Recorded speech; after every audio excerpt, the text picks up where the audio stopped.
Question. Recording in progress. Alright बच्चे, कल हमने एफए में अपना चैप्टर स्टार्ट कर दिया था leverages.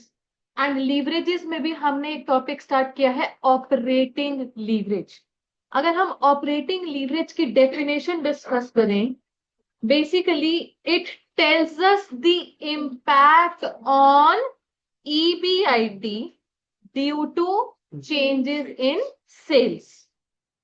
And to explain it even further, हम यहाँ पर ये इम्पैक्ट की बात क्यों कर रहे हैं? Due to presence of fixed operating cost in the income statement. ठीक है जी। फिर यहाँ पर एक बात निकल कर आती है, मैंने आपको बोला था एक थ्योरेटिकल कंटेंट है, अगर उसको पढ़ लीजिएगा, वेरी ब्रीफ कंटेंट। वहां पर एक रिस्क, हमारे पास वर्ड था operating risk. So if we want to define operating risk मतलब the risk of covering fixed operating cost. कहीं ये ना हो कि हमारे पास contribution is not sufficient to generate EB positive EBIT, यानी कि contribution is not sufficient to cover fixed cost. अच्छा, लीवरेजेस का फॉर्मूला ऑपरेटिंग लीवरेज का सभी को याद है जी। अगर तो हम अपने पास ओरिजिनल सिनारियो वाली इनकम स्टेटमेंट में अप्लाई कर रहे हैं, it becomes contribution upon EBIT. और वहीं से अगर कुछ चेंजेस मेजर कर रहे हैं तो percentage change in EBIT on percentage change in sales. हम सभी को पता चल गया है what is contribution. After all contribution is sales minus variable cost. चलिए, क्वेश्चन नंबर 1 आप सभी ने कल कर लिया था। आइए जी, आइए क्वेश्चन नंबर 2 पर आइए सभी लोग। Question number 2 please. Calculate operating leverage for each of the four firms A, B, C and D from the following price and cost data। हमारे पास चार फर्म्स है जी, इनका सेलिंग प्राइस पर यूनिट और variable cost per unit है हमारे सामने। Fixed operating cost भी है। What calculations can you draw with respect to levels of fixed cost and degree of operating leverage result? Explain and assume number of units sold is 5000। Her firm के लिए assume कीजिए कि units 5000 है। हर firm के लिए selling price per unit, variable cost per unit आपके सामने है, फिक्स कॉस्ट सामने है। चलिए जी, इनकम स्टेटमेंट बना लीजिए और ऑपरेटिंग लीवरेज का आंसर दो। आप चारों फर्म्स के लिए कॉमन काम कर सकते हैं like this A B C D. Income statement बनाइए और ये काम कंप्लीट कीजिए।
हाँ जी, सेम ही इनकम स्टेटमेंट में you can calculate operating leverage also. काम कंप्लीट कर लीजिए।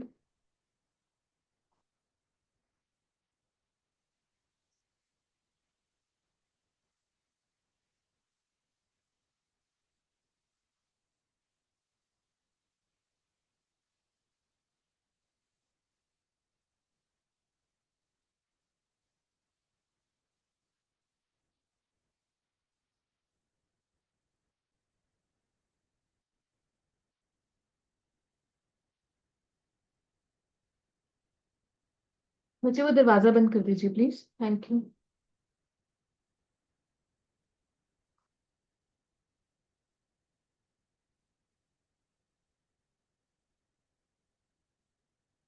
हाँ जी।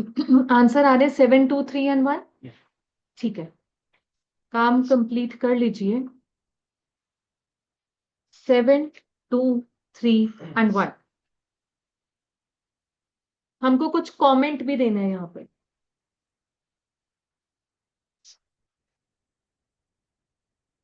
मुझे फर्म डी का केस कवर करवाना। फर्म डी के पास सेल वैल्यू कितनी है? 350। Variable cost 250। कंट्रीब्यूशन आ गई 1 लाख। फिक्स्ड कॉस्ट इसकी नील है, हेंस ईबीआईटी भी आ रहा है 1 लाख।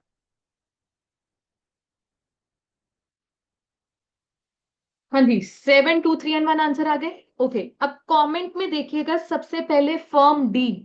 फर्म डी के पास कोई फिक्स्ड कॉस्ट नहीं है, इसका मतलब इनके पास कोई रिस्क भी नहीं है। इनके पास कोई रिस्क नहीं है, इसका ये मतलब है कि इनके पास कोई लीवरेज भी नहीं है। ऐसी फर्म को हम बोल देते हैं unlevered firm. Firm D is unlevered firm. It does not have any leverage.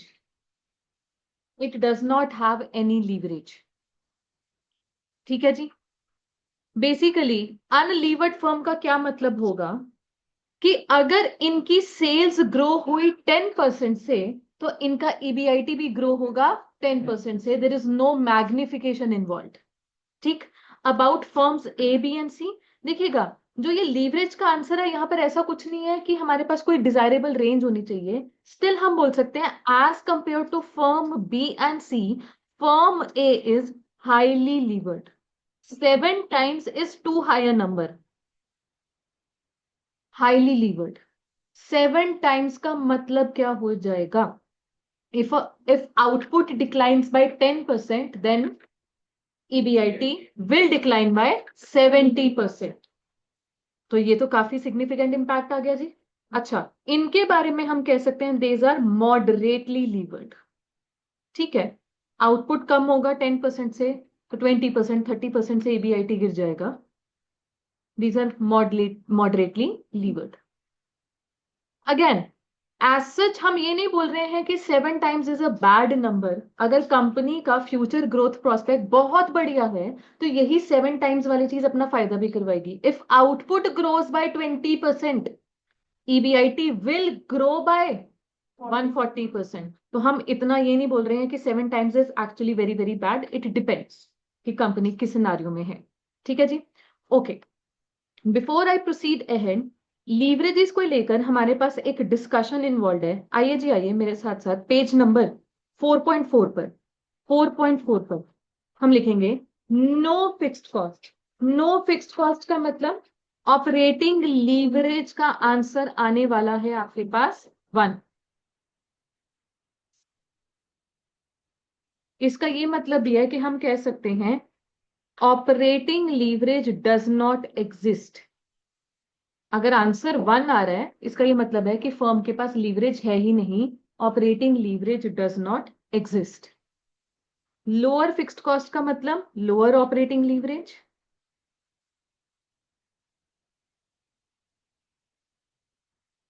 And higher fixed cost का मतलब higher operating leverage.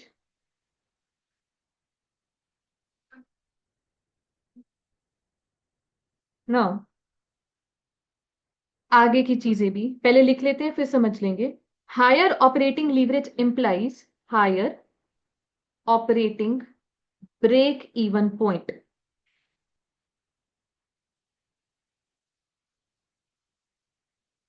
And lower operating leverage implies lower operating break even point। ये दो points लिखकर अभी हम पहले discuss कर लेते हैं ब्रेक इवन पॉइंट के बारे में। हाँ जी बच्चे, मुझे बताएं ब्रेक इवन पॉइंट का मतलब क्या है? No profit no loss. In this context हम कह सकते हैं वेयर EBIT इज एग्जैक्टली 0। ठीक है जी। अगर मैं अपने इनकम स्टेटमेंट के फॉर्मेट के हिसाब से जाऊं, if I want my EBIT to be zero, इसका क्या मतलब हो जाएगा? That contribution has to be exactly equal to fixed cost. मान लीजिए मेरे पास फिक्स्ड कॉस्ट 10,000 का है, तो कंट्रीब्यूशन भी होनी चाहिए 10,000, तभी जाकर EBIT एग्जैक्टली जीरो आएगा। अच्छा, ये ब्रेक इवन पॉइंट वाली बात आप कॉस्ट अकाउंटिंग सब्जेक्ट में भी पढ़ेंगे। वहां पर इनफैक्ट एक प्रॉपर फॉर्मूला बना दिया जाता है। अभी के लिए अगर मैं वो फॉर्मूला आपके सामने पहले रखूं, फिर मैं इनफैक्ट इसकी जस्टिफिकेशन भी दे दूंगी, मुझे कोई दिक्कत नहीं है। ब्रेक इवन पॉइंट यूनिट्स का फॉर्मूला होता है fixed cost divided by contribution per unit. ये फॉर्मूला ब्रेक इवन पॉइंट का कैसे बनकर आ रहा है, जरा ध्यान से देखिएगा। मान लीजिए हमने यही बात की कि लेटर से मेरे पास ना कंट्रीब्यूशन पर यूनिट लेटर से 2 है। Basically it is coming from selling price 10 per unit and variable cost 8। तो मेरे पास कंट्रीब्यूशन पर यूनिट आ गई 2। ठीक, हम कह रहे हैं at break even point EBIT is zero, मतलब at break even point total contribution has to be exactly equal to fixed cost. Now total contribution कैसे बन रही है? मेरे पास contribution per unit multiplied by number of units. यहां पर मेरे पास चल रहा है फिक्स्ड कॉस्ट। आप नंबर ऑफ यूनिट्स को लेफ्ट हैंड साइड पर ही रख लें। राइट हैंड साइड पर क्या हो जाएगा? Fixed cost divided by contribution per unit.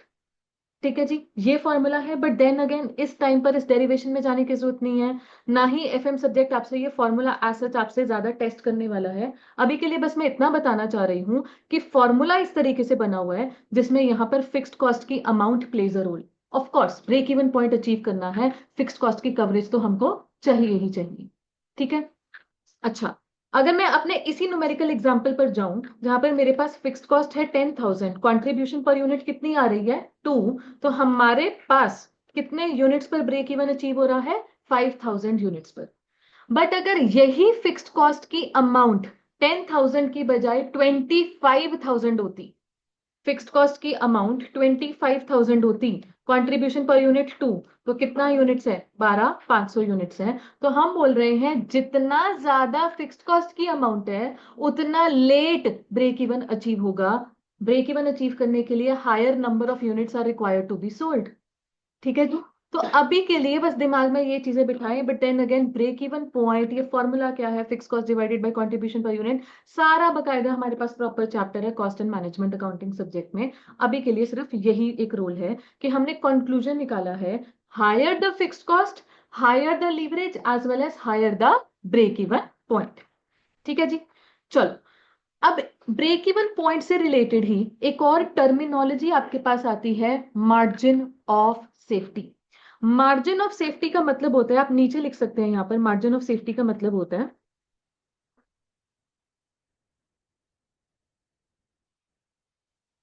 Actual sales minus break even sales, actual sales minus break even sales. और एक टर्म होती है margin of safety ratio. Margin of safety divided by actual sales and then last में conclusion जो आपके लिए चीज matter करती है, margin of safety ratio, MOS मतलब margin of safety, MOS ratio is reciprocal of operating leverage. बच्चे ऐसा है, आपके लिए ये ग्रीन वाला बॉक्स ही एक मेन रोल प्ले कर रहा है अभी के लिए।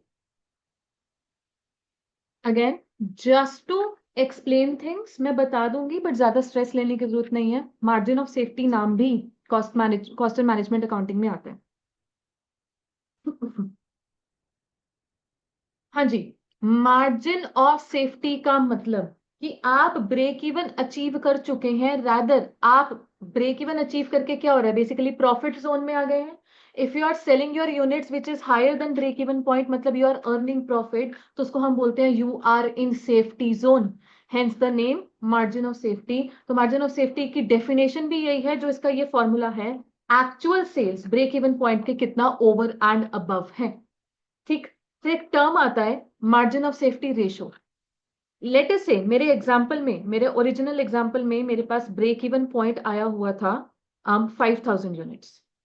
ठीक, बट हम एक्चुअली सेल कर रहे हैं 8,000 units. Can you please tell me हमारे पास मार्जिन ऑफ सेफ्टी यहाँ पर कितना आ गया? 3000 यूनिट्स। मार्जिन ऑफ सेफ्टी आ रहा है 3000 यूनिट्स। ओके, अब मार्जिन ऑफ सेफ्टी रेशो कहती है कि margin of safety 3000 actual sales का कितना परसेंट है या कितना फ्रैक्शन है। कितना फ्रैक्शन बन गया? 3/8। 3/8 को हम क्या 0.375 या परसेंटेज में कन्वर्ट करें तो 37.5% बोल सकते हैं। अब एमओएस का फॉर्मूला ही ऐसा बना हुआ है कि समवेयर एमओएस के फॉर्मूला में हमारे पास प्रॉफिट को कॉस्ट अकाउंटिंग में हम ईबीआईटी बोलते हैं, अपॉन कंट्रीब्यूशन पर यूनिट बन जाता है। बट देन अगेन अभी के लिए इस फॉर्मूला में जाने की जरूरत नहीं है। एक बार आप देखो, न्यूमरेटर में है ईबीआईटी और डिनोमिनेटर में कहीं ना कहीं कंट्रीब्यूशन पर यूनिट आ जाता है। तो हाँ जी, ऑपरेटिंग लीवरेज का रेसिप्रोकल हो गया। ये तो मैंने आपको उस बॉक्स में लिखवाया था that MOS ratio is 1 upon operating leverage. आपके लिए फिलहाल ये चीज मैटर करती है क्योंकि आपके पास लीवरेजेस का क्वेश्चन आ जाता है, उसमें नाम एमओएस आ जाता है 0.8।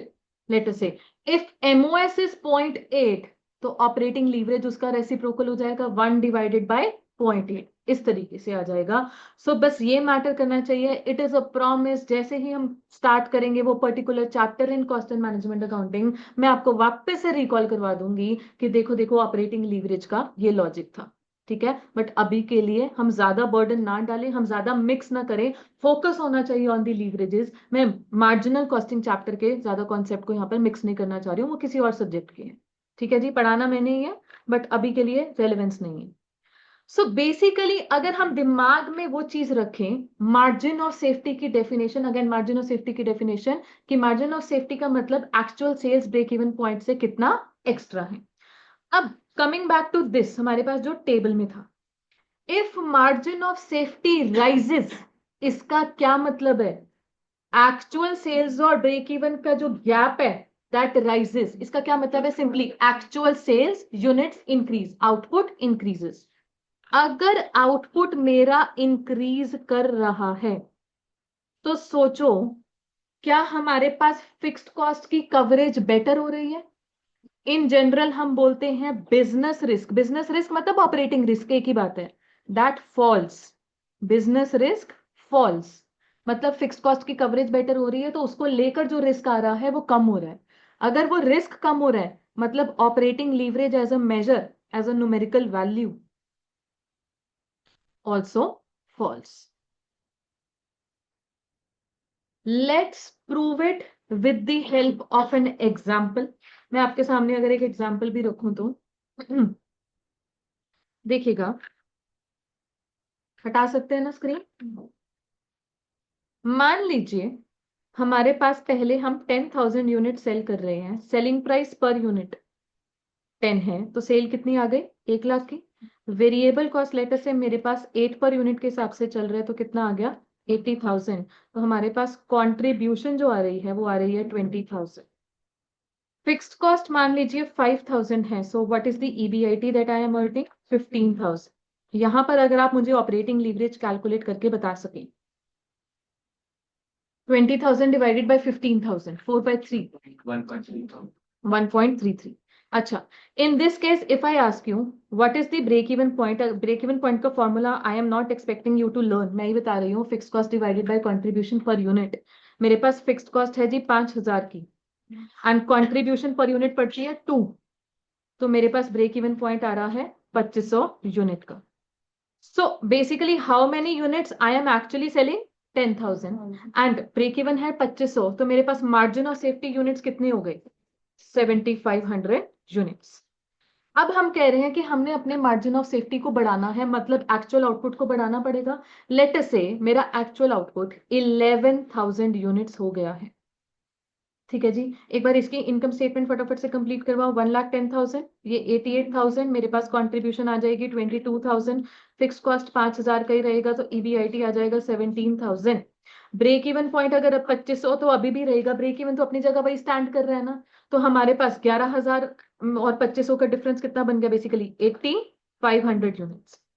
नाउ ऑपरेटिंग लीवरेज का फॉर्मूला अगर आप यहां पर लगाएंगे, contribution upon EBIT 22,000 divided by 70, 1.29।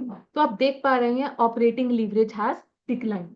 ये हर आउटपुट की अपनी अलग आती है। जो भी ये फॉर्मूला है कंट्रीब्यूशन अपॉन ईबीआईटी, ये हर आउटपुट पर सेम रिजल्ट नहीं देने वाला, हमेशा एक ओरिजिनल सिनारियो पर जो आ रही है सो आ रही है। जहां पर भी आपने सिनारियो चेंज किया, contribution upon EBIT will give you a different answer. और हम देख पा रहे हैं यहाँ पर यहाँ आंसर में रिडक्शन हो रही है ऑपरेटिंग लीवरेज की। So if we go by the basic meaning of leverage that it is a measure of risk, तो हम देख पा रहे हैं कि एक तरीके से कंपनी का रिस्क कम हो रहा है। रिस्क किस बात का? फिक्स्ड कॉस्ट कवर करने का। डेफिनेटली जहां आप आउटपुट ग्रो करवा रहे हो, मतलब you are earning extra contribution, उसी कंट्रीब्यूशन से फिक्स्ड कॉस्ट ही निकलना है, तो फिक्स्ड कॉस्ट का रिस्क तो कम हो गया। ये चीज क्लियर हो गई है। वाइसा वर्सा केस, हम पहले सेल कर रहे थे 11,000 यूनिट्स, अब हम सेल कर रहे हैं कम 10,000 यूनिट्स, तो मेरा मार्जिन ऑफ सेफ्टी नीचे गिर जाएगा। मार्जिन ऑफ सेफ्टी नीचे गिर जाएगा तो कहीं ना कहीं इसका ये मतलब है कि आउटपुट आप कम सेल कर रहे हो, हेंस फिक्स्ड कॉस्ट को लेकर रिस्क बढ़ गया है। फिक्स्ड कॉस्ट को लेकर रिस्क अगर आपका बढ़ गया है, तो आपका ऑपरेटिंग लीवरेज का आंसर भी बढ़ जाएगा, इंक्रीज कर जाएगा। तो हमारे पास जो टेबल में नेक्स्ट रो है, if margin of safety falls, लिखिए output decreases, output decreases, इसका क्या मतलब है? Business risk increases, hence as a result operating leverage increases। चलिए नेक्स्ट 3 सेक्शंस हम एक साथ कवर करेंगे। If operating leverage is more than 1, इसका यह मतलब है that actual sales are above operating break even point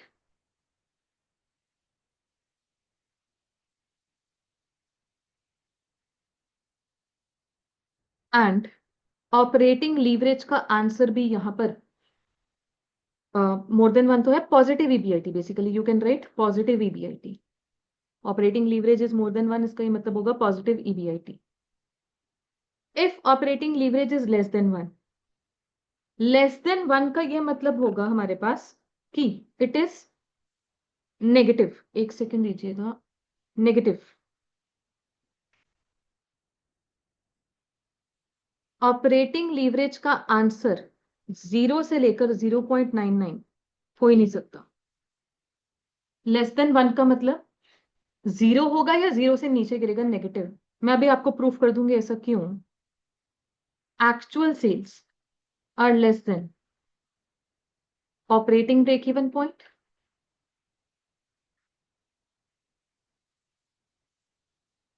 and इसका ये मतलब होगा देयर इज नेगेटिव ईबीआईटी।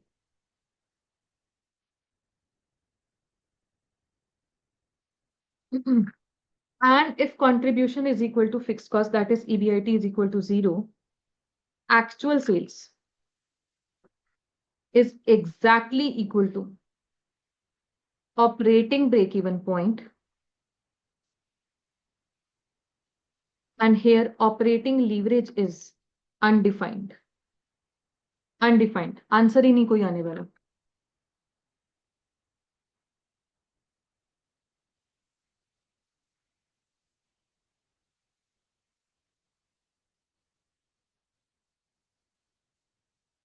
ये तीनों केसेस हम डिस्कस करेंगे, पॉजिटिव ईबीआईटी, नेगेटिव ईबीआईटी या ईबीआईटी इज इक्वल टू 0।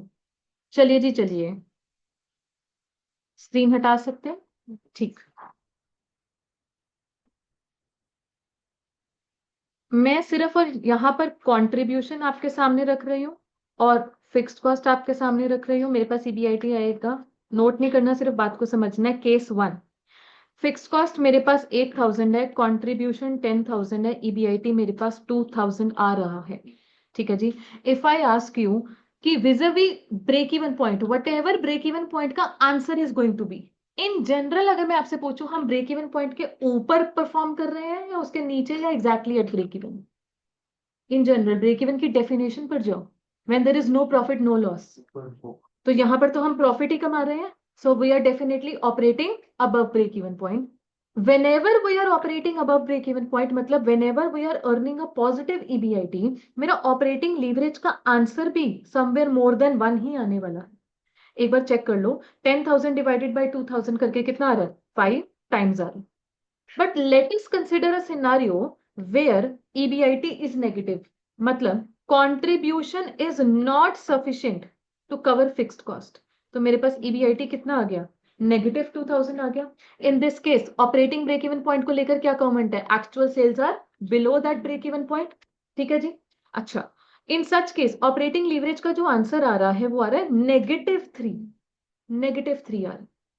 और let us consider a case where EBIT is exactly zero. मेरे पास अगर फिक्स्ड कॉस्ट 8,000 है तो कंट्रीब्यूशन भी 8,000 है। We are operating at exact break even point, उस पर परफॉर्म कर रहे हैं, but here operating leverage is undefined. 8,000 divided by 0 undefined है। ठीक है जी। ओके, अब एक चीज मैंने आपको एक और लिखवाई है, दैट ऑपरेटिंग लीवरेज का answer can not be possible between 0 to 0.99। अगर वो 1 से नीचे गिरेगा तो वो 0 हो सकता है। 0 आंसर बाय द वे कब है, जब कंट्रीब्यूशन रेट सिर्फ 0 होगी। तो फिर कुछ भी फिक्स कॉस्ट लगा लो, ये नेगेटिव में आ जाएगा तब भी एनीवे इसका आंसर तो 0 हो जाएगा। तो वो 0 पॉसिबिलिटी है, बट 0 से बढ़कर 0.1 0.4 ये पॉसिबिलिटी नहीं है। एक बार ही सोचो, अगर ऑपरेटिंग लीवरेज 0.4 है, going by the formula contribution upon EBIT, is it possible कि मेरा EBIT जो है वो 1,000 है लेट अस से, तो कंट्रीब्यूशन को कितना होना होगा, 400। मुझे अगर 0.4 आंसर चाहिए, इज इट पॉसिबल 400 में से मैं अभी फिक्स्ड कॉस्ट भी माइनस करवाऊंगी तभी भी मेरे पास EBIT पॉजिटिव 1,000 बचेगी। एक बार सोच के देखो, देर इज नो पॉसिबिलिटी, कोई फिक्स्ड कॉस्ट ऐड करने वाली तो बात ही नहीं है ना यहाँ पर। हम फिक्स कॉस्ट कमा रहे हैं, ऐसा तो कुछ नहीं होगा जी, इनकर ही होता खर्चा तो। ठीक है, सो पॉसिबल ही नहीं है। मैं ये कह रही हूं कि आंसर नेगेटिव जोन में जा सकता है, बट वो पॉजिटिव जोन में रह के 0.0 से लेकर 0.99 तक कोई आंसर पॉसिबल इसका नहीं है। इनफैक्ट आपका मॉड्यूल, ऐसे मॉड्यूल एक लाइन लिखकर चलता है, अगर तो आपके पास सेम पेज पर स्पेस है, ये टॉप मार्जिन में है, लिख सकते हैं। मैंने तो वैसे आपको चीज बता दी है, लिखवा दी है। ICA मॉड्यूल की लाइन में रिपीट कर रही हूँ, लिखिए, operating leverage can never be between 0 to 1। लिख सकते हैं, operating leverage can never be between, operating leverage can never be between 0 to 1, full stop. It can be 0 or less, it can be 0 or less, or it can be 1 or more। it can be 0 or less, or it can be 1 or more। चलिए जी, last point समझाने के लिए मुझे कुछ ना कुछ stock market की बात करनी होगी आपके साथ। बच्चे आप में से कोई है जो एक्टिवली स्टॉक मार्केट में इन्वेस्ट कर रहे हैं, एनी वन ऑफ यू? आप, सिर्फ आप, पूरे बैच में? और आप भी? ठीक है, क्या हाल चल रहे हैं आजकल? डाउन है? मतलब मैं अगर अपनी पर्सनली अपनी बात करूं, मैंने तो 1 महीना हो गया, देखना ही छोड़ दिया है। ठीक है। अच्छा, आई am not that active an investor basically.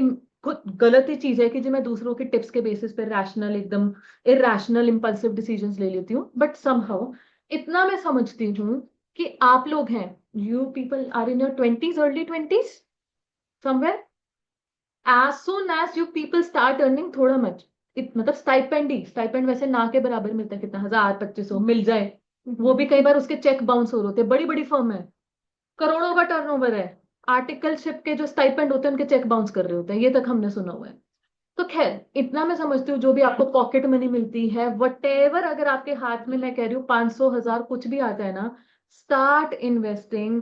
As soon as you start investing, थोड़ा बहुत मार्केट के बारे में समझोगे, बिलीव मी, जो हम कहते हैं ना आज की डेट में कि यार 35 साल की उम्र में रिटायर होना है, 40 साल की उम्र में रिटायर होना है, तो कहीं ना कहीं that investing has to start from an early age. आप छोटी अमाउंट से शुरू करेंगे, वहीं गलतियां करेंगे, धीरे धीरे समझ में आएगा। तो बहुत बहुत जरूरी है। एंड इसके लिए अगर if you want to be an active investor, मेरी तरह नहीं कि हाँ जी रैंडम टिप्स मिल गई तो डुबा दिए पैसे, वैसा नहीं। अपनी तरफ से आपको कहीं ना कहीं बिजनेस वर्ल्ड की नॉलेज भी होनी चाहिए, डे टू डे जो भी अपडेट्स चलता रहता है इधर उधर। मतलब हमारी स्टॉक मार्केट है, ये थोड़ी ना कि हाँ जी जिस मैं कंपनी की बात करी हूँ, जिसके शेयर की बात करी हूँ उससे मैटर है जी, ग्लोबली जो कुछ भी हो रहा है, यूएसए में ट्रम्प आ गया, उसकी वजह से अपना इधर बुरे हाल हो जाते हैं कई बार, तो फिर ये सारी चीजें भी मैटर करती हैं। सो इन जनरल स्टार्ट कैसे कर सकते हो? Start with fundamentally strong company. Now what do we call fundamentally strong company? Which is generating very good margin. मैं अगर ऐसे बोलूं कि जहां पर हम कंपैरिजन करते हैं क्वार्टर ऑन क्वार्टर प्रॉफिट्स या ईयर ऑन ईयर कंपैरिजन करते हैं, वो बढ़िया लग रहा है, पिछले क्वार्टर ने, पिछले 3-4 क्वार्टर ने लगातार अच्छा रिजल्ट दिया है, इन जनरल इस कंपनी को लेकर कहीं भी कोई रेगुलेटरी कोई दिक्कत नहीं आ रही है इस चीज को, तो इस तरीके से थोड़ा सा हमें पढ़ना पड़ता है। बट देन अगेन, मैं अगर अपनी बात करूं, मेरे पास सही नहीं वो पेशेंस पढ़ने की, रिसर्च करने की, इसलिए I act on the basis of some random tips. ठीक है जी। इनफैक्ट मैं इतना भी देख पा रही हूँ आजकल कि काफी लोग जो कि वेल रेड लोग हैं, उन्होंने एक और स्कीम चलाई हुई है कि पहले तो वो स्टार्ट कर देते हैं जी व्हाट्सएप ग्रुप्स कि फ्री की टिप्स मिल रही है। मैंने भी ज्वाइन कर लिया, वहां से फ्री की टिप्स मिली, कुछ कुछ काम आ गई, कुछ कुछ नहीं भी काम आई। उसके बाद कहते हैं कि हमने अपने प्रीमियम ग्रुप क्रिएट किया है। ठीक है, प्रीमियम ग्रुप को ज्वाइन कर लो, देख लो ना बंदे की स्कीम, देखो, मैं कह रही हूँ वेरी स्मार्ट। एंड सिर्फ आपको 3 महीने का 3,000 देना है, मतलब पर मंथ 1,000 देना है, और आप उस प्रीमियम ग्रुप का हिस्सा है। बंदा भी कमा रहा है, वो अपना तो इन्वेस्ट कर ही कर रहा है, वो किसी तरह इसी तरह भी कर रहा है, और बकायदा व्हाट्सएप का जो वो ग्रुप है उसके ऊपर पिंड होता है डिस्क्लेमर कि हमारे इसमें कोई जिम्मेवारी नहीं। बड़ा सही है। फिर अपनी इन जनरल अपनी रिसर्च ही तो शेयर करनी, अपना तो फायदा कमा रहे हैं, लोगों से भी पैसा मिल ही रहा है। सो ये भी चीज चल रही है, मैं इस चीज को बिल्कुल गलत नहीं बोलूंगी। ठीक है। सो बट इतना मैं बोलूंगी कि थोड़ा सा take control of this matter. नहीं जानते हैं, मैंने आपको बोल दिया, मैं भी नहीं जानती। आप लोगों के पास जिसने अभी तक आज तक इन्वेस्ट ही नहीं किया, जिसको पता भी नहीं शेयर बाजार के बारे में, आपसे बस 10% ऊपर ही मेरे पास नॉलेज है। आई am not an expert in this, मैं खुद अपने मुंह से बोल रही हूँ ये चीज। बट इतना मैं समझ पा रही हूँ बेटा, ये जो बड़े बुजुर्गों की सोच होती थी, एफडी में पैसा लगा के रख दो, सोने में पैसा लगा दो, गोल्ड बॉन्ड्स में फिर भी लगा सकते हो, just to have your diversified portfolio, कि सारा कुछ हमको शेयर प्राइसेस में नहीं लगाना, थोड़ा बहुत बॉन्ड्स में भी लगा दो। बट अगेन, अकेली अकेली एफडी सेविंग्स में रख के काम नहीं बनने वाला। आज की डेट में एफडी आपको कितना रेट ऑफ इंटरेस्ट ऑफर कर रही है? इतनी तो इन्फ्लेशन है, इतनी तो इन्फ्लेशन है, तो एक तरीके से एफडी में पैसा लगा के अल्टीमेटली हम नेट में जीरो ही कर रहे हैं। एंड अगर हम बोले कि सेविंग्स में ही पैसा रखा हुआ है, in fact we are losing money savings में रखे, सेविंग्स इतना 4% मैक्सिमम, इतना ही ऑफर कर रही है। सो देर इज नो पॉइंट, कहीं ना कहीं हमको ऊपर जाना है। हाँ, आज की डेट में मैं बहुत समझ सकती हूँ मार्केट थोड़ी डाउन चल रही है। डाउन के केस में तो क्या है, again identify strong company buy the dip, यही बोलते हैं, बाय द डिप। ठीक है, नीचे चल रहा है भाव उसका, खरीद लो। ठीक। सो अगेन ये एडवाइस है, जब भी हाथ में पैसा आता है 1,000-2,000, उससे शुरू कर दो बस। एनीवे जिन भी बच्चों के पास यहाँ पर है पोर्टफोलियो, पोर्टफोलियो नाम सभी को मालूम है क्या होता है portfolio? What do we mean by portfolio? It simple words में, it is a basket of securities, बोल सकते हैं। It is a collection of some securities. जैसे मार्केट पोर्टफोलियो के, जैसे हमारे सभी के पास अपने इंडिविजुअल पोर्टफोलियोज भी है। इन जनरल जो आपके पास इंडेक्स भी चल रहा है, इंडेक्स क्या है? अगर मैं निफ्टी की बात करूं, निफ्टी में कितनी सिक्योरिटीज हैं? 50, निफ्टी 50, 50, सेंसेक्स में 30, 30। अल्टीमेटली हम अगर एक पर्टिकुलर कंपनी की बात कर रहे हैं, लेट अस से company A, it is a part of overall portfolio. Let's consider scenario इस तरीके का। एक ना हमारे पास कोफिशिएंट होता है, एक इंडेक्स होता है जिसका नाम होता है बीटा। बीटा, नो, बीटा जो है एक पोर्टफोलियो का बीटा हमेशा 1 बोल दिया जाता है। क्यों इसको 1 बोला जाता है? Because it is a base, portfolio is a base. हम बोलते हैं कि अगर कंपनी ए का इंडिविजुअल बीटा, इसका भी अपना भी बीटा हो सकता है, कंपनी ए का अपना इंडिविजुअल बीटा 1.2 है। नो, अगेन बेस यानी कि ओवरऑल पोर्टफोलियो का कितना है? 1। उसमें से कंपनी एक एक हिस्सा है, कंपनी ए का अपना बीटा 1.2 है। इसका क्या मतलब है? Company A is more risky as compare to the overall portfolio.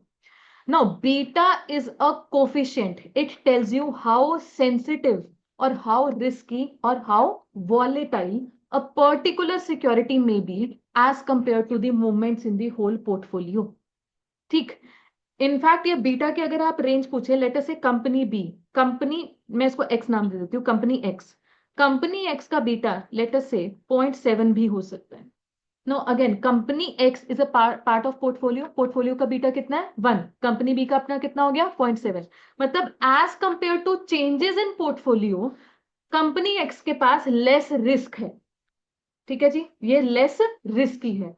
So when beta is more than 1 the company is more risky as compared to portfolio. When beta is less than 1 company is less risky as compared to portfolio. अब इसका ये भी मतलब है कि मेरा portfolio अगर up जाता है 10% से, पोर्टफोलियो अप जाएगा जी, हमारे इंडिविजुअल पोर्टफोलियोज भी अप भी जाते हैं। हम बोलते हैं ऑन एन एवरेज आज मेरा पूरा पोर्टफोलियो 1%, 0.2%, 0.3% ग्रो करा। ऐसे ही हम बोलते हैं हमारा Nifty as a portfolio, Nifty as an index, वो भी तो ऊपर नीचे होता रहता है। मेरे पोर्टफोलियो में अगर बदलाव आ रहा है 10% का, तो कंपनी ए में यही चेंज आ जाएगा 12% का, क्योंकि कंपनी ए का बीटा कितना है 1.2 है। सीधी सी बात है, more the risk more the return वाली बात होती है। एंड कहीं ना कहीं वॉलेटिलिटी का भी यही मतलब है। अगर कंपनी एक्स का बीटा 0.7 है, मेरा पोर्टफोलियो अगर बढ़ गया 10% से, तो कंपनी एक्स का भाव पूरे पूरे 10% से नहीं बढ़ने वाला, वो 7% से ही बढ़ने वाला है, क्योंकि ये लेस वॉलेटाइल है as compare to the portfolio. So what is beta? Beta is a coefficient which tells you about the sensitivity या volatility of movements in the share price. Share price मेरा ऊपर नीचे कितना होगा। For example, very hypothetical case, very hypothetical, beta मेरा एक particular company, let's call it Y, Y company का beta 7 है, वेरी हाई नंबर। इसका क्या मतलब है, अगर पोर्टफोलियो ऊपर गया 10% से, तो ये इतनी रिस्की कंपनी है कि इसका शेयर प्राइस उछाल मारेगा 70%। पॉसिबल नहीं है 70% एक दिन में उछाल मारना, सीधी सी बात है। ठीक है, वो कैप्स लग जाते हैं। ठीक, तो कहीं ना कहीं इन जनरल है कि it is going to be very very volatile. अब why are we studying about this volatility, जरा बात को समझिएगा। मैं अगर कंपनी वाई का तो केस हटाई देती हूँ, बड़ा हाइपोथेटिकल केस था ये। Let's talk about company A and company X. Now company A का बीटा हाई क्यों है as compare to company X? there is a possibility that company A has higher fixed cost and company X by comparison may have lower fixed cost. मैं ये बात ऐसे क्यों कह रही हूँ, जरा ध्यान से सुनिएगा। मान लीजिए company A and X have similar, they are operating in similar industry, have similar operation, same kind of customer base, इनका everything is same except for this difference, higher fixed cost and lower fixed cost. Covid आ गया है, lockdown लग गया है, फैक्ट्रियां बंद होने वाली हैं, तो मुझे बताओ risk in terms of fixed cost, तो जो लीज रेंटल हमको कवर करनी है सो कवर करनी है, तो उस सेंस में जी फिक्स्ड कॉस्ट की कवरेज को लेकर किसके पास ज्यादा रिस्क है? ए के पास। तो हम कह रहे हैं ऑपरेटिंग लीवरेज भी इधर हायर ही होगी और इधर बाय कंपैरिजन लोअर होगी। अब आप इन जनरल सोचो, जब ये पता चल गया है कि लॉकडाउन आ गया है एंड शेयर होल्डर को ये बात पता चलती है, तो कौन सी कंपनी के शेयर होल्डर जल्दी जल्दी भागेंगे? भागेंगे मतलब अपने शेयर्स बेचे और चलते बने ए। क्यों? क्योंकि उनको पता है कंपनी के पास हायर फिक्स्ड कॉस्ट है, आउटपुट कोई बनना नहीं, बिकना नहीं, कंट्रीब्यूशन कोई आने नहीं वाली है, फिक्स्ड कॉस्ट वहीं का वही है, नेगेटिव ईबीआईटी होने के चांसेस हैं जी, हायर फिक्स्ड कॉस्ट है, भागो। तो बेसिकली भागना मतलब वेरी रैपिडली शेयर होल्डर्स ने अपने शेयर्स बेच दिए। जब ये रैपिड चेंजेस, रैपिडली कोई बेच रहा है तो मार्केट में इंपैक्ट आता है, मार्केट में भी उस कंपनी का शेयर प्राइस रैपिडली स्पीड से नीचे गिरेगा। तो कहीं ना कहीं बीटा हो गया ना एक हायर। बीटा का मतलब ही यही है कि कितना रिस्पॉन्सिव है हमारा पर्टिकुलर शेयर। हम बोल रहे हैं यहाँ पर कंपनी ए का हाईली रिस्पॉन्सिव है, वेर एज कंपनी एक्स जिसके पास by comparison very low amount of fixed cost है, तो कहीं ना कहीं उसके शेयर होल्डर्स लॉयल भी रहेंगे, वो इतना जल्दी नहीं भागेंगे, उनको ये दिखाई दे रहा है ज्यादा रिस्क नहीं है। अदरवाइज वैसे वैसे it is a strong company, कोई बात नहीं, जब फैक्ट्रीज रीओपन होगी कोई बात नहीं, सब कुछ रिकवर हो जाएगा, कोई चक्कर नहीं, नहीं भागते हैं। तो कोई कोई भाग भी जाएगा, कोई कोई टिका भी रहेगा, तो इतना रैपिड मूवमेंट तो नहीं आएगी शेयर के प्राइस में, तो हेंस हम बोल रहे हैं इसका बीटा विल बी लोअर। तो यहां से हमने एक रिलेशनशिप डिराइव किया, higher the operating leverage higher the beta. ये चीज समझ में आ गई सभी को? अगेन बीटा मेरे पास आगे फ्यूचर चैप्टर्स में भी आएगा, यहाँ पर बीटा की डेफिनेशन लिखने की जरूरत नहीं है, प्रॉपर कॉन्सेप्ट हमारे पास आता है बीटा का। बट अभी के लिए जो मेरे पास टेबल में एक लाइन थी, हाई ऑपरेटिंग लीवरेज, यहां पर लिखिए high operating leverage implies higher beta. Simple, higher beta and simply higher risk. Higher risk का क्या मतलब है? That EBIT may be wiped off due to small reduction in sales। Wiped off का मतलब negative हो जाना, जो भी EBIT है खत्म ही हो जाएगा। पॉजिटिव EBIT अगर कंपनी के पास हाई ऑपरेटिंग लीवरेज है तो।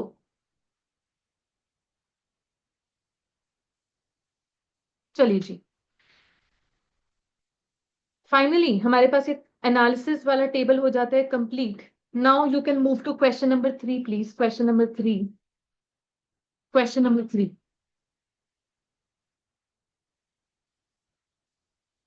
Following summarizes the percentage change in operating income, percentage change in revenue and betas for 4 pharmaceutical firms। हमारे पास 4 फर्म्स के लिए परसेंटेज चेंज इन रेवेन्यू दे दिया, change in operating income. By the way operating income किस चीज का दूसरा नाम है?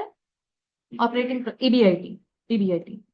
So you have percentage change in revenue मतलब sales, you have percentage change in EBIT, तो आप ऑपरेटिंग लीवरेज का आंसर निकाल सकते हैं। एंड बीटा भी गिवन है, तो रिक्वायरमेंट में calculate degree of operating leverage for each of these firms and comment also. पहली रिक्वायरमेंट हैंडल कर लेते हैं हम।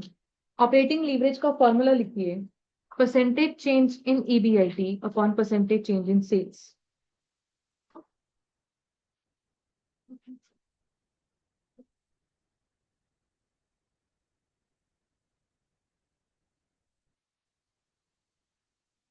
यहां पर हम EBIT का नाम ऑपरेटिंग इनकम भी लिख सकते हैं,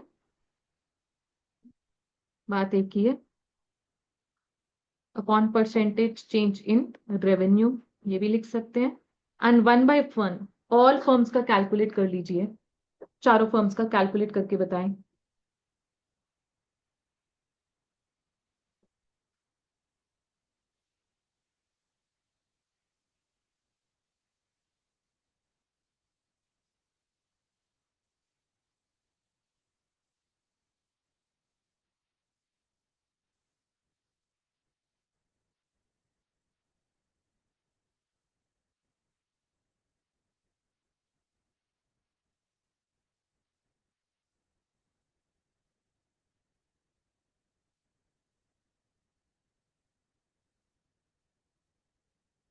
हाँ जी, पहली जो फर्म है PQR लिमिटेड, उसका आंसर आपके पास आ रहा है 0.926।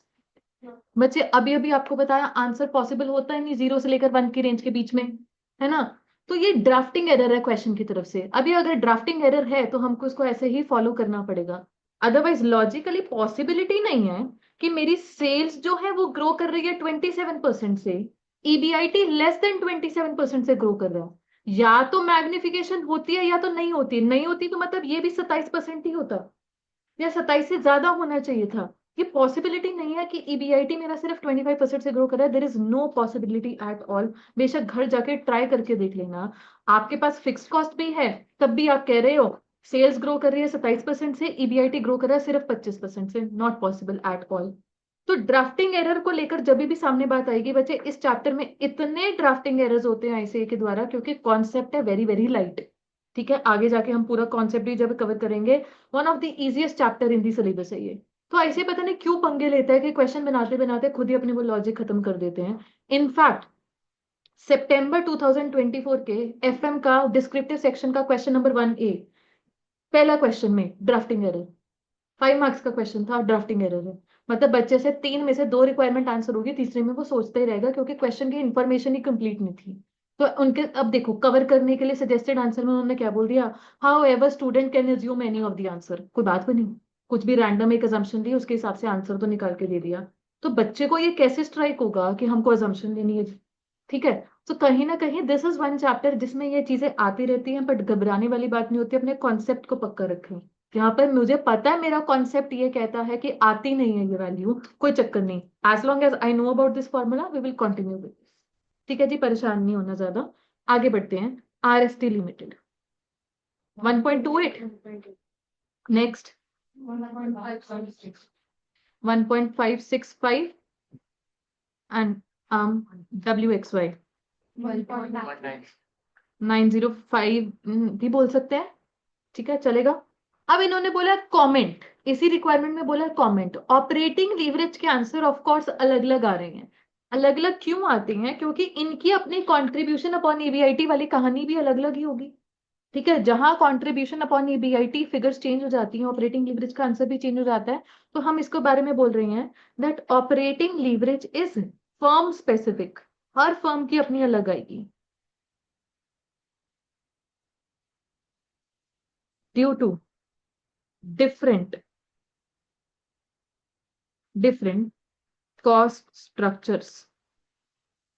कॉस्ट स्ट्रक्चर्स का मतलब variable cost and fixed cost composition.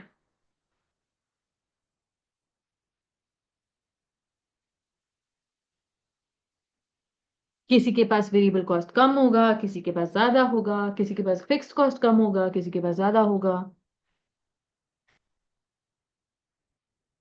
तो कंट्रीब्यूशन और ईबीआईटी की कहानी अलग अलग है।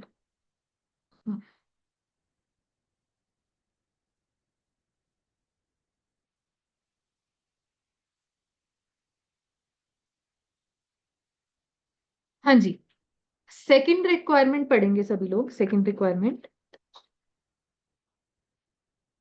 Use operating leverage to explain why these firms have different beta. बच्चे अगर आप बीटा की पैटर्न की तरफ देखें, वो आपका इंक्रीज कर रहा है जैसे जैसे हम पहली फर्म से चौथी फर्म तक जा रहे हैं। वही मेरा ऑपरेटिंग लीवरेज भी इंक्रीज कर रहा है। तो वो चीज ट्रू होल्ड कर रही है that higher operating leverage implies higher beta. बस उसके बारे में हमने थोड़ा सा एक्सप्लेन करना है। पहले तो हम ऑपरेटिंग लीवरेज और बीटास की डेफिनेशन दे देते हैं। Operating leverage indicates that due to presence of fixed cost, comma, changes in sale will have magnified impact on changes in EBIT. फिर as conclusion, higher fixed cost implies higher operating leverage. ये तो हो गई operating leverage की बात। Higher fixed cost implies higher operating leverage. फिर beta की बात करते हैं। Beta is a coefficient which indicates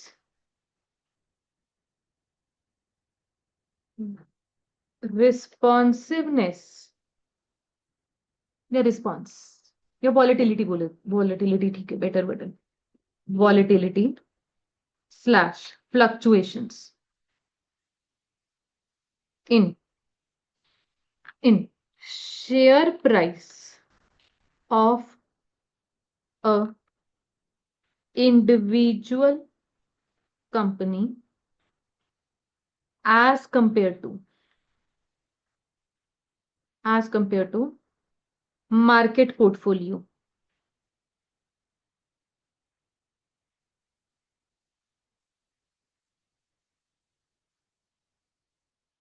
फिर लिखिए a company which has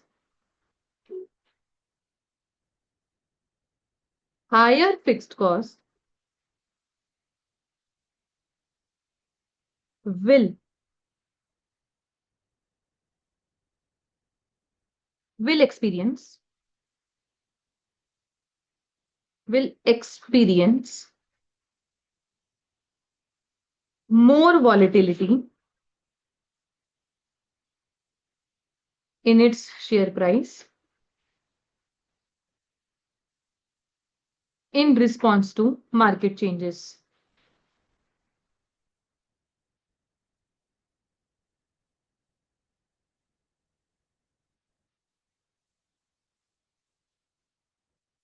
Hence such company will have higher beta.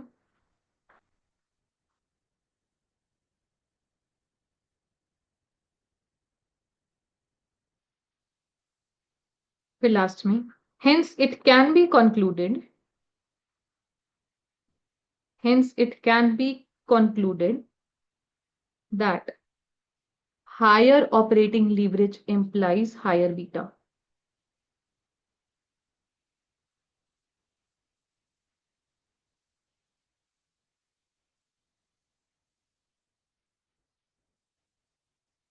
That's it. अगर कुछ रह गया है तो बाद में ऊपर स्क्रॉल करवा सकते हैं.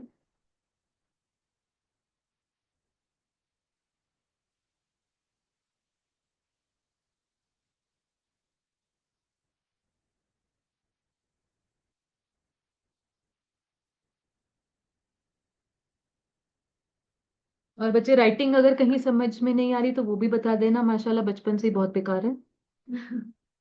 पता नहीं पेपर में नंबर कैसे मिले, मुझे खुद नहीं मालूम है. स्क्रीन पर तो और ही बेकार हो जाती है. रिटर्न तो गंदी थी स्क्रीन पर और गंदी है.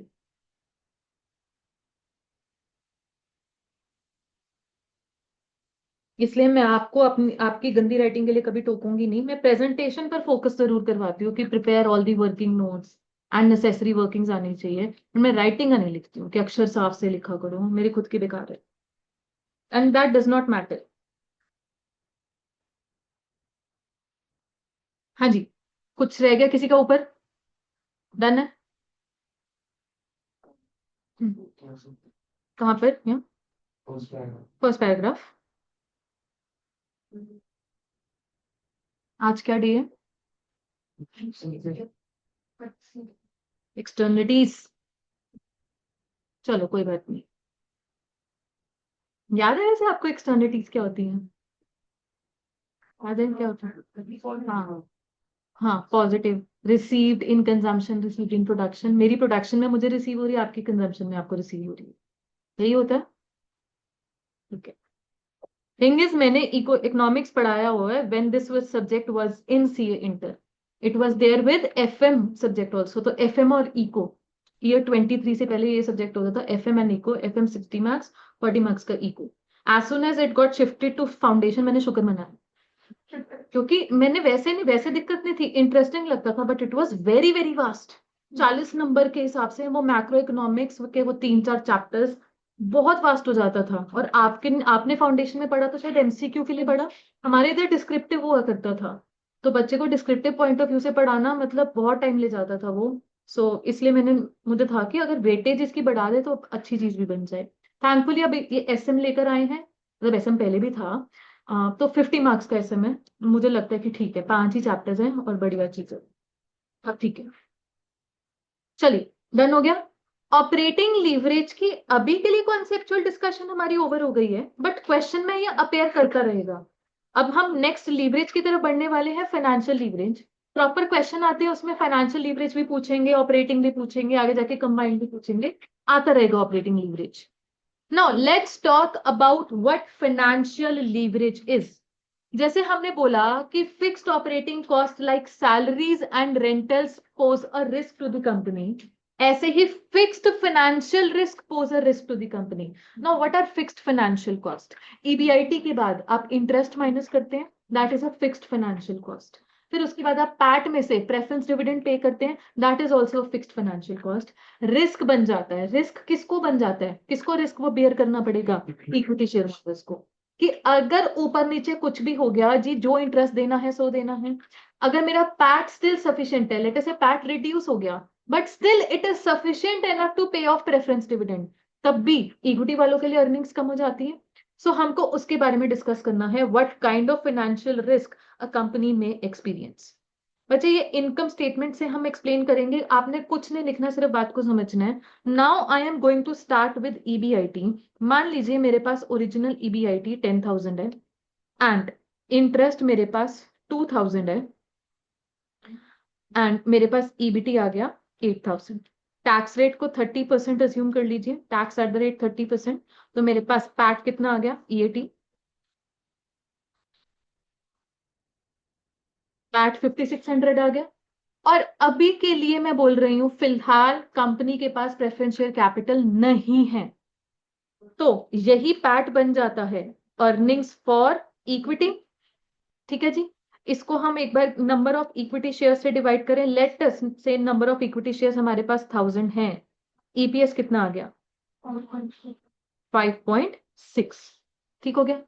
Now I am telling you कि मेरा ईबीआईटी जो है वो 20% से ग्रो कर रहा है। मेरा ईबीआईटी क्यों ग्रो कर सकता है? क्योंकि हो सकता है कि हमारी सेल्स बढ़ गई हैं और उसकी वजह से फिक्स कॉस्ट तो वही रहा, ईबीआईटी ने तो इंक्रीज होना ही होना है।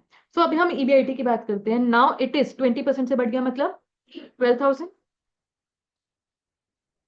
12,000 इंटरेस्ट 2,000 ही जाएगा। ईबीटी कितना हो गया 10,000। टैक्स जाएगा 3,000। अर्निंग्स फॉर इक्विटी कितना बन गया? Number of equity shares 1000। अब ईपीएस हो गया 7। ठीक। मैंने ईबीआईटी कितने परसेंट से ग्रो करवाया? 20% से। मेरा क्या ईपीएस 20% से ग्रो करा या मोर देन दैट? चेक करो। 1.4 से ग्रो करा, कहां से? 5.6 से। 1.4 डिवाइड 25% से मेरा ईपीएस ग्रो करा है। तो हम बोल रहे हैं there is magnified growth of EPS. ये मैग्निफिकेशन क्यों आई? क्योंकि ईबीआईटी जब बढ़ा 20%, क्या इंटरेस्ट प्रोपोर्शनेटली बढ़ा? नहीं बढ़ा जी। ये तो प्रोपोर्शनेट नहीं होता, ये तो फिक्स्ड अमाउंट होती है। सो टैक्स मेरा प्रोपोर्शनेट है डेफिनेटली, तो कहीं ना कहीं मेरा ईबीटी जो है, मेरा ईबीटी यहां पर एक तरीके से ग्रो कर गया है 25% से। ईबीटी के बाद सारी चीजें प्रोपोर्शनेट चली हुई थी, इसलिए मेरा ईपीएस हमारा ग्रो कर रहा है 25% से। ठीक है जी। So basically if I have to capture financial leverage के लिए फिलहाल ये चीज आ रही है, ये चीज, ये सेक्शन। तो फाइनेंशियल लीवरेज का एक फॉर्मूला मैं बना रही हूं, इट इज ईबीआईटी। आपने अभी बुक नहीं रेफर करनी, अभी के लिए मैंने ये फॉर्मूला बनाया, EBIT upon EBT. Just like operating leverage का फॉर्मूला क्या था? Contribution upon EBIT. उधर कंट्रीब्यूशन अपॉन ईबीआईटी क्यों कर रहे थे? क्योंकि बीच में फिक्स्ड कॉस्ट आती है, उसी की वजह से तो आ रही थी ऑपरेटिंग लीवरेज। तो यहां पे भी इंटरेस्ट की वजह से आ रही है, तो हेंस ये फॉर्मूला हम बना सकते हैं। और जो इसका परसेंटेज चेंज वाला फॉर्मूला है वो बनेगा मेरे पास percentage change in EPS due to percentage change in EBIT. मेरे पास यहाँ पर ओरिजिनल इनकम स्टेटमेंट कौन सी वाली है? लेफ्ट वाली, ब्लू वाली है। इसके लिए ये वाला फॉर्मूला लगाओ, ईबीआईटी अपॉन ईबीटी करके बताना। 10,000 अपॉन 8,000 कितना? 1.25। और जब आप यहीं से ही चेंज मेजर कर रहे हो, ब्लू कॉलम से ही चेंज मेजर कर रहे हो, तो ईपीएस मेरा चेंज हो जाता है 25% से, देन ईबीआईटी चेंज बाय 20%। तो आंसर तो वही आ रहा है, 1.25 ही आ रहा है। तो हेंस अभी के लिए ये बात समझ में आ रही है कि ये हमको फाइनेंशियल लीवरेज क्या बताती है? डेफिनेशन इसके परसेंटेज चेंज वाले फॉर्मूला से निकल कर आती है। It tells us about the impact on EPS due to changes in EBIT. ठीक है जी। और इसका फॉर्मूला ईबीआईटी अपॉन ईबीटी अभी के लिए ये बन गया। ठीक है जी। Now let's talk about a case जहां पर हमारे पास प्रेफरेंस डिविडेंड भी है। एक बार देखिएगा, मैं वही सेम ओरिजिनल फिगर 10,000 2,000, ठीक है।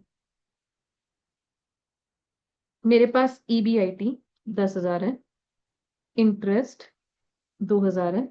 मैं साथ के साथ ईबीआईटी को 20% से ग्रो भी करवा रही हूँ, तो ग्रोथ वाले केस में 18,000 और 2,000। ईबीटी 8,000 और 10,000। टैक्स एट द रेट 30% गया, 2,400 और 3,000। मेरे पास पैट आ रहा है 5,600 एंड 7,000। लेटर से कंपनी के पास प्रेफरेंस डिविडेंड है 1,400 रुपीज का। तो अर्निंग्स फॉर इक्विटी 4,200 और 5,600। कंपनी के पास नंबर ऑफ इक्विटी शेयर्स 1,000। तो ईपीएस आ रहा है 4.2, 5.6। अब मेरा ईपीएस ग्रो कर रहा है कितने से? 33। 33.33% से ये ग्रोथ हो रही है। ओके। अब यहां पर भी अगेन मैग्निफाइड इंपैक्ट तो दिख ही रहा है हमें। In fact more magnification is now involve as compare to the previous case. वहां पर भी ईबीआईटी यही स्टार्टिंग पॉइंट ही थे, फर्क क्या है, अब इधर आ गया है प्रेफरेंस डिविडेंड। एक और चीज है जो कि फिक्स हो गई है, तो अल्टीमेटली जो बढ़ चढ़ के बच रहा है किसके नाम का बच रहा है, इक्विटी के नाम का, 33.33%। यहां पर मेरे पास फाइनेंशियल लीवरेज का अभी भी परसेंटेज चेंज वाला फॉर्मूला तो वही रहेगा, percentage change in EPS divided by percentage change in EBIT. आपने मुझे ये बताया 33.33% अपॉन 20% ईबीआईटी ग्रो करा था, 1.67 अप्रोक्सीमेटली बता रहे हो, 1.666 जो भी आ रहा है 1.67 बोल सकते हैं उसको। ठीक है जी। अब फाइनेंशियल लीवरेज का जो इनकम स्टेटमेंट वाला फॉर्मूला है, वो फॉर्मूला में क्या रहेगा बच्चे, ध्यान से देखना, ईबीआईटी अपॉन ईबीटी तो रहेगा, माइनस प्रेफरेंस डिविडेंड, और प्रेफरेंस डिविडेंड के डिनोमिनेटर में 1 माइनस टैक्स रेट। ये फॉर्मूला क्यों ऐसे बनाया जा रहा है कि जब तक मेरे पास इनकम स्टेटमेंट में प्रेफरेंस डिविडेंड नहीं था, एक फिक्स्ड कॉस्ट फिगर की रेंज यहां पर थी, बस यहां पर। ठीक है जी। आप सोचो मेरा स्टार्टिंग पॉइंट भी प्री टैक्सेशन स्टेज था और मेरे पास ईबीटी भी प्री टैक्सेशन था। बट अब अगर मुझे इस इनकम स्टेटमेंट में फाइनेंशियल लीवरेज को कैप्चर करना है, फाइनेंशियल लीवरेज में अब प्रेफरेंस डिविडेंड का भी रोल है। आई कैन नॉट से मेरा फॉर्मूला ये बनने वाला है EBIT upon earnings for equity, बन ही नहीं सकता ये फॉर्मूला, लॉजिक नहीं है। क्यों? क्योंकि मेरे पास ईबीआईटी है एक pre taxation figure, वेराज earnings for equity तक आते आते, प्रेफरेंस डिविडेंड पे करते करते हम पोस्ट टैक्सेशन स्टेज पर पहुंच गए। इवेंचुअली मुझे बात करनी है कि अगर सब कुछ प्री टैक्स में रखूं, एक बार इस चीज को देखो, ईबीआईटी से ईबीटी तक जाना, इंटरेस्ट तो प्री टैक्सेशन स्टेज में कैप्चर हो रहा है, प्रेफरेंस डिविडेंड को प्री टैक्स हमें लाना पड़ेगा। अब प्रेफरेंस डिविडेंड पे तो आफ्टर टैक्स हो रहा है, बट सोचो प्री टैक्सेशन स्टेज पर वो बर्डन क्रिएट कर रहा है। यहाँ पर प्रेफरेंस डिविडेंड के बर्डन की बात हो रही है, जैसे हम बोल रहे हैं interest is posing a burden of 2000, ये 2000 का ही बर्डन है, किस पर है, ईबीआईटी के ऊपर है। ऐसे ही ईबीआईटी के ऊपर प्रेफरेंस डिविडेंड का भी बर्डन है, but I can not say that burden amount is 1400। No, मुझे पता करना है कि अगर पैट में से 1400 का डिविडेंड मुझे देना ही देना है प्रेफरेंस, तो मेरे पास प्रॉफिट बिफोर टैक्स कितना हो, सो दैट हम प्रेफरेंस डिविडेंड 1400 दे पाए। एक बार आप लोग सोच के देखो, मुझे प्रेफरेंस डिविडेंड देना ही देना है 1400 अगर, तो मेरा मिनिमम पैट कितना होना चाहिए, मेरा मिनिमम पैट कितना होना चाहिए, इतना ही होना चाहिए, 1400 ही होना चाहिए। अगर मेरा पैट 1400 होना चाहिए, तो पैट से ऊपर क्या स्टेप आता है, टैक्स, और ये मेरे पास आएगा अर्निंग बिफोर टैक्सेस या प्रॉफिट बिफोर टैक्सेस, बात एक ही है। तो मुझे बताओ मेरा टैक्स रेट 30% है, अब बताओ मेरे ईबीटी को कितना होना पड़ेगा ताकि पैट 1400 बचे ही बचे, रिवर्स वर्किंग करनी पड़ेगी। जी टैक्स 30% है, मतलब टैक्स देके जो बचता है वो 70% है। अगर ये 70% है तो ईबीटी 100 है, तो 1400 डिवाइडेड बाय 70% किया, ये कितना आ गया, 2000। तो हम बोल रहे हैं प्री टैक्सेशन स्टेज पर preference dividend is creating a burden, किस पर, ईबीटी पर कह लो, इफ नॉट ईबीआईटी, ईबीटी पर बर्डन क्रिएट हो रहा है, किस चीज का, 2000 का क्रिएट हो रहा है, 2000 का, नॉट 1400 का। तो अगर मेरे यहां पर इस फॉर्मूला में मैं जाऊं, मैं इनकम स्टेटमेंट में मेरा ईबीआईटी था 10,000 जी, 10,000, मेरे पास ईबीटी था 8,000। हम कह रहे हैं ईबीटी रख के 8,000 शांति नहीं है, हमें पता है इसके ऊपर बर्डन क्रिएटेड है प्रेफरेंस डिविडेंड का, 1400 का नहीं, 1400 डिवाइडेड बाई 0.7 करो, कितना, 2,000 का। तो ये चीज सिंप्लीफाई होकर क्या हो जाती है, 10,000 अपॉन 8,000 माइनस 2,000, मतलब 10,000 अपॉन 6,000। आंसर मेरे पास आ गया 1.67, वही परसेंटेज चेंज वाला आंसर भी था। ठीक है जी। So whenever there is preference dividend in our income statement, definitely हमें पता है कि ईपीएस पर इंपैक्ट कैप्चर करने के लिए परसेंटेज चेंज पर preference dividend plays a role. But जब उसको मुझे इस फॉर्मूला में लेकर आना है तो प्रेफरेंस डिविडेंड में एडजस्टमेंट करनी पड़ेगी। आप सिंपली ऐसे सोचो, ईबीआईटी अपॉन ईबीटी, मेरे पास जो ऊपर फॉर्मूला था, कैन आई कॉल इट इस तरीके से, मैं इसी फॉर्मूला को ऐसे भी तो स्टेट कर सकती हूँ, EBIT upon EBIT minus interest, बोल सकते हैं EBT is nothing but EBIT minus interest. जब प्रेफरेंस डिविडेंड भी आ गया है, अब मैं इस फॉर्मूला को लेकर अगर मैं बात करूं, न्यूमरेटर में ईबीआईटी है, हमने कहा ईबीआईटी पर दो बर्डन है, एक तो इंटरेस्ट का बर्डन है, इंटरेस्ट तो माइनस होगा ही होगा, प्रेफरेंस डिविडेंड की एब्सोल्यूट अमाउंट नहीं माइनस हो सकती, इसका प्री टैक्स बर्डन माइनस होना चाहिए, क्योंकि ईबीआईटी प्री टैक्सेशन फिगर है, ये इंटरेस्ट प्री टैक्सेशन स्टेज पर लगता है, तो प्रेफरेंस डिविडेंड को भी प्री टैक्सेशन स्टेज पर लाना है। पे तो 1400 होना है, बट ईबीआईटी पर बर्डन कितना क्रिएटेड है, 2000 का। ये लॉजिक है प्रेफरेंस डिविडेंड को डिवाइड करना 1 माइनस टैक्स रेट ब्रैकेट से। ये बताएं जी, ये लॉजिक आज आपने पहली बार ऐसे सीखा है कि प्रेफरेंस डिविडेंड का प्री टैक्स बर्डन क्लियर है ये सभी को? If there is any repeat explanation required बता दीजिए बच्चे ऐसे। ठीक है, बिल्कुल कोई हेजिटेशन नहीं होनी चाहिए यहाँ पर कोई डाउट रेज करते वक्त, क्योंकि दिस कॉन्सेप्ट दिस चैप्टर है, मैंने बार बार बोल रही हूँ, it is suppose to be one of the lightest chapter in the whole of the syllabus, तो एटलीस्ट इसको तो हमने 100% सिक्योर करना ही करना है। ठीक है जी, ओके। नाउ अगर आप अपने कॉन्सेप्ट पर जाएं, हाँ जी, फाइनेंशियल लीवरेज का formula percentage change in EPS upon percentage change in EBIT, और इसका पहला basic formula EBIT upon EBT minus pre tax preference dividend. Preference dividend के नीचे ही 1 माइनस टी है, कहीं ईबीटी के नीचे मत ले जाना है, सिर्फ यहां का डिनोमिनेटर है ये। ठीक है जी, अच्छा, ये फॉर्मूला हम अप्लाई करते हैं ओरिजिनल सिनारियो में, ओरिजिनल सिनारियो, और ये फॉर्मूला हम तब अप्लाई करते हैं when change is measured, when change is measured from original scenario, change is measured.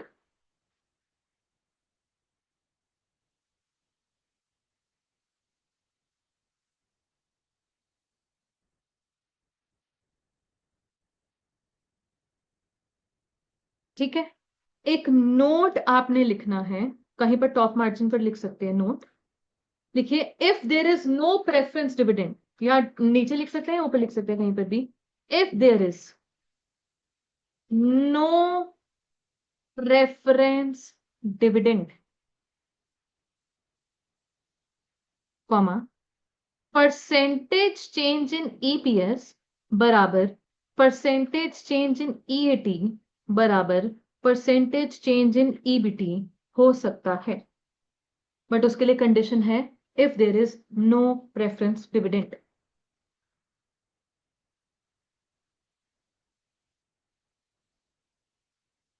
ऐसा क्यों?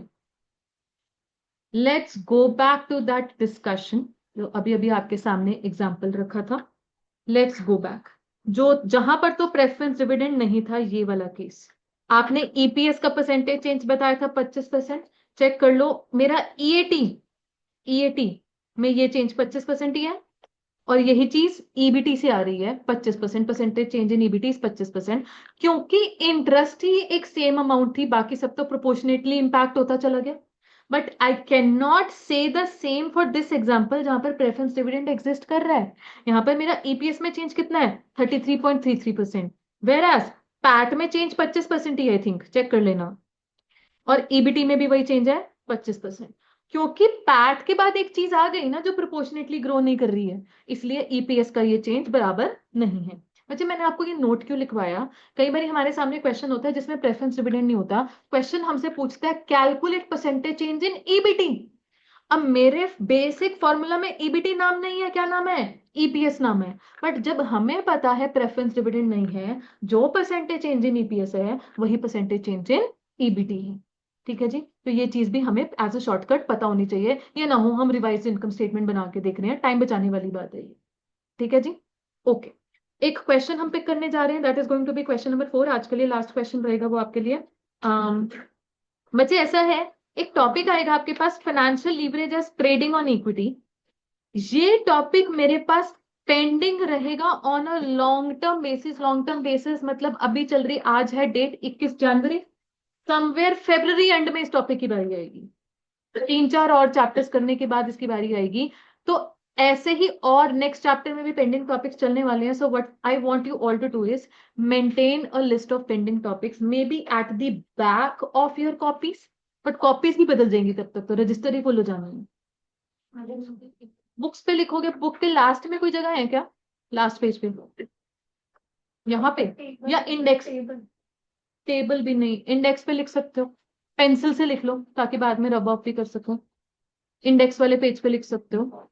एनीवे मुझे तो सिर्फ एक बच्चे से रिमाइंडर्स चाहिए होंगे कि मेरे पास इस चैप्टर में ये टॉपिक पेंडिंग है।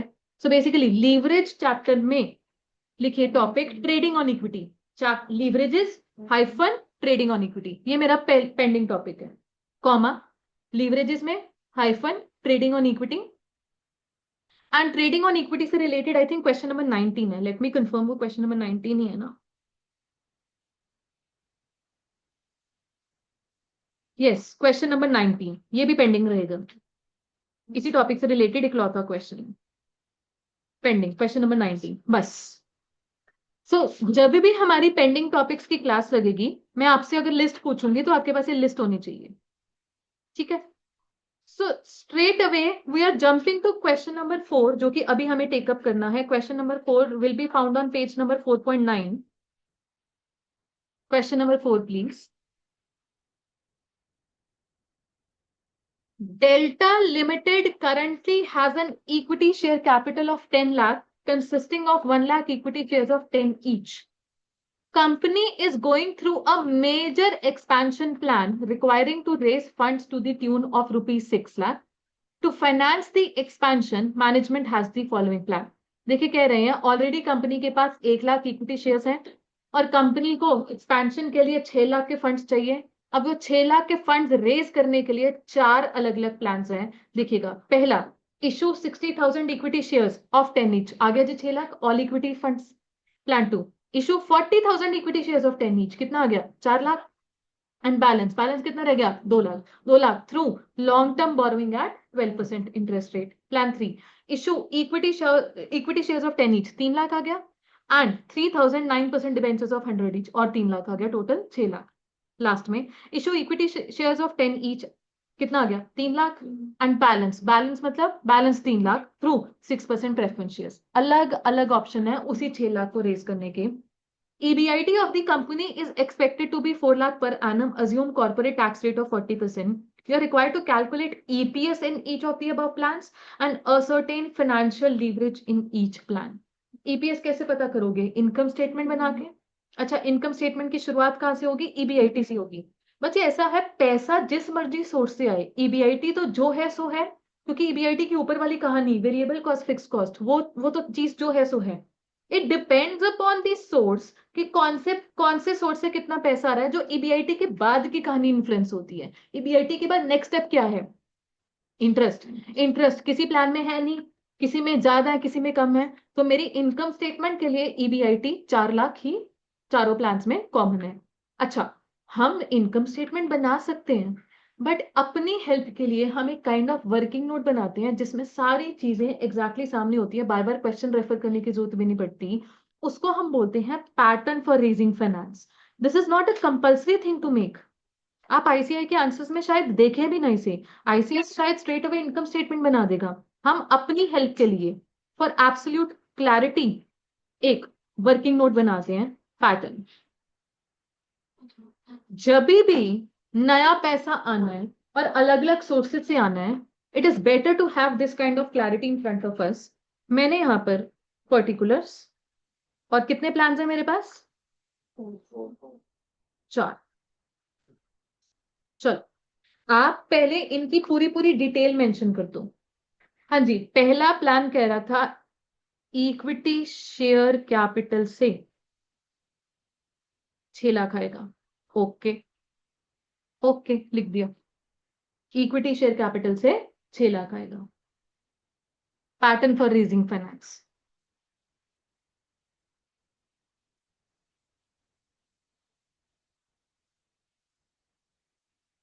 हाँ जी, दूसरे प्लान ने बोला 4 लाख आएगा इक्विटी शेयर कैपिटल से, बाकी का 2 lakh through 12% borrowings.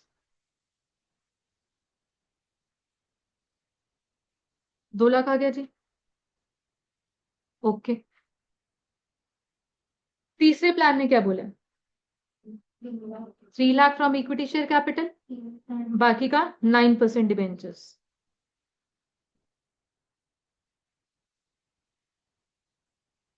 Okay. And last ने बोला इक्विटी शेयर कैपिटल एंड बाकी का 6% preference shares.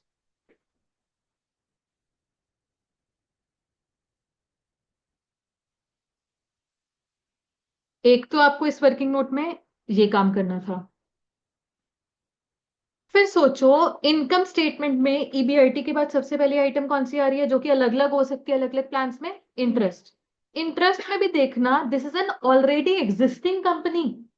Already existing company मतलब इसके पास ऑलरेडी एग्जिस्टिंग इंटरेस्ट हो सकता है। वो अलग बात है कि यहाँ पर पहली लाइन में बोल दिया कि इसके पास जो थे एग्जिस्टिंग इक्विटी शेयर थे, एग्जिस्टिंग इंटरेस्ट ऑब्लिगेशन नहीं थी, बट हो सकता है कि होती एग्जिस्टिंग। खैर, नया इंटरेस्ट है जो है, प्लान वन में तो वो भी नहीं है, ऑल इक्विटी प्लान था। प्लान टू में दिखाई दे रहा है 12% की बोरोइंग्स है, 2 लाख पर, 2 लाख पर 12%, 24,000। प्लान थ्री में 3 लाख पर 9%, 27,000। प्लान फोर में कोई इंटरेस्ट नहीं है, प्रेफरेंस डिविडेंड है। अगेन, प्रेफरेंस डिविडेंड कोई ऑलरेडी एग्जिस्टिंग प्रेफरेंस डिविडेंड तो नहीं था, पहले 3 प्लान्स में भी नहीं है। जो प्रेफरेंस डिविडेंड है वो लास्ट प्लान में है, कितना? 18,000। 18,000। और एक और चीज आपने पता करनी है, number of equity shares. EPS निकालना है जी, उसके लिए ये मैटर करता है। नंबर ऑफ इक्विटी शेयर्स में देखिएगा, एग्जिस्टिंग इक्विटी शेयर्स भी हैं। ऑब्वियसली ईपीएस निकालोगे, एग्जिस्टिंग इक्विटी शेयर्स रखोगे, कितने हैं? 1 लाख। ये तो देखो है ही जी, हर जगह है। 1 लाख, 1 लाख, 1 लाख, 1 लाख एग्जिस्टिंग। फिर एडिशनल भी आ रहे हैं। प्लान वन में कितने एडिशनल आ रहे हैं? 60,000। तो टोटल हो गया 1,60,000। प्लान टू में 40,000, टोटल हो गया 1,40,000। फिर इधर 30,000, नेक्स्ट 30,000।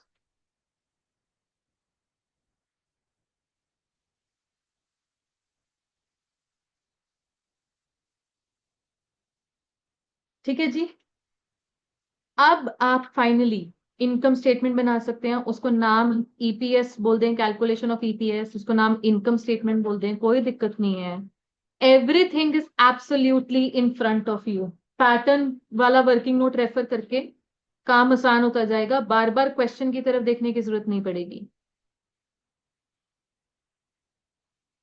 चलिए जी, स्टार्ट करें ईबीआईटी से। ईबीआईटी हर जगह के लिए 4 लाख था, एंड उसके बाद बच्चे आपने कैलकुलेट करके बतानी है।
Interest, preference dividend, number of equity shares के लिए you can refer your working note.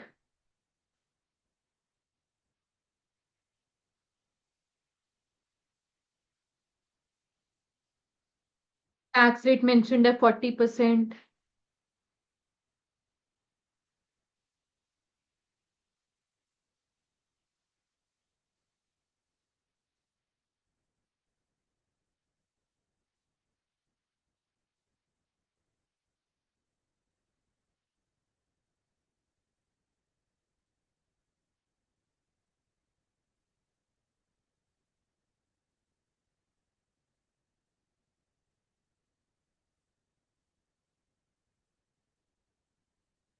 हाँ जी, if anyone is ready with their EPS answers बता सकते हैं।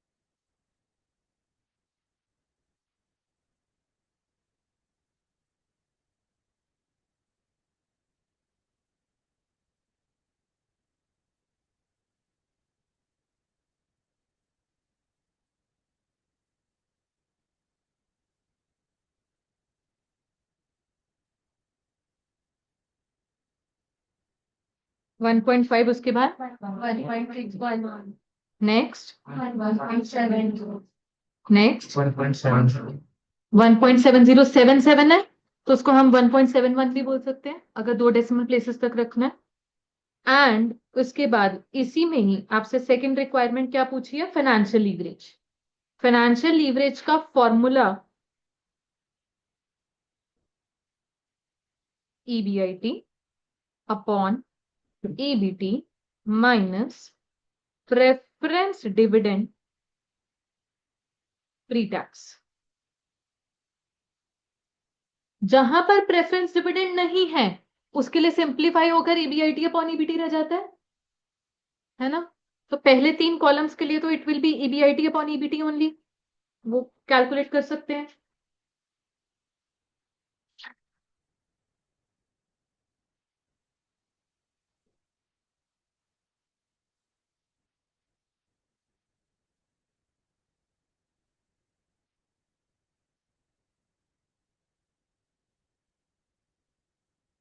इसमें 1 आ रहा है आंसर, 1.06। नहीं आ रहा तो बता देना, कोई भी किसी भी बच्चे के पास अगर ये कैलकुलेशन नहीं आ रही तो बता सकते हैं। थर्ड कॉलम में भी EBIT अपॉन EBT ही रह जाएगा 1.07। एंड लास्ट वाले कॉलम में प्रॉपर वर्किंग कीजिएगा, प्रेफरेंस डिविडेंड भी है वहां पर। EBIT 4 लाख अपॉन EBT कितना था हमारे पास, EBT लास्ट वाले कॉलम में वो 4 लाख ही था, माइनस प्रेफरेंस डिविडेंड 18,000 है एंड टैक्स रेट 40% है। तो यही चीज मेरे पास सॉल्व होकर 18,000 डिवाइडेड बाई 0.6 30,000।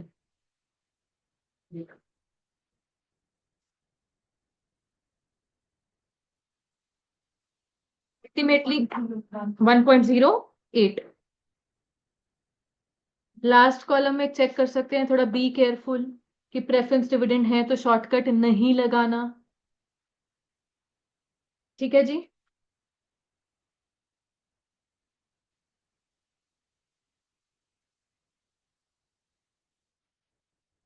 बच्चे ऐसा है, in many of the ICAS suggested answers वो अपने फाइनेंशियल लीवरेज के फॉर्मूला को सिंप्लीफाई करके EBIT अपॉन EBT लिख देते हैं, बट मैंने आपको कहीं आपकी कॉपीज में बुक में नहीं लिखवाया है, क्योंकि अल्टीमेटली रट्टा बच जाता है उस चीज का।